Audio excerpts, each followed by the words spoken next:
Kaibigan. Kamusta, aking kaibigan? Ako nga pala si John Denver. Siguro lahat naman tayo ay dumaraan sa bahagi ng ating buhay na puno ng paghihirap. Ngayon, ikukwento ko ang aking karanasan.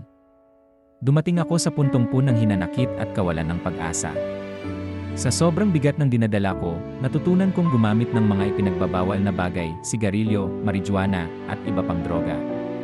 Nagawa ko ito dahil sa mga problema at sakit na naramdaman ko sa buhay. Hanggang sa unti-unti, lumala ang pagkahilig ko rito at tuluyan akong naadik.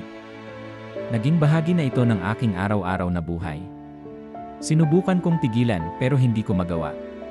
Kahit anong iwas ang gawin ko, hinahanap-hanap na ito ng aking katawan. Mula nang masimulan ko ito, hindi na ako makafocus sa mga gawain ko mula umaga hanggang gabi. Umabot ako sa puntong kahit anong pilit kong kontrolin, hindi ko na mapigilang gamitin. Hanggang sa unti-unting nanghina ang aking katawan. Araw-araw akong nahihilo, nawalan ng gana kumain, at nagsimulang magsisi. Isa-isa nang nabaklas ang aking mga ngipin at nalagas ang aking buhok. Habang tumatagal, mas lalong lumalala ang itsura at pakiramdam ng aking katawan. Hanggang sa dumating ang sandali na hindi ko na maramdaman ang sarili kong katawan, tila ba nananaginip ako, ngunit hindi magising-gising.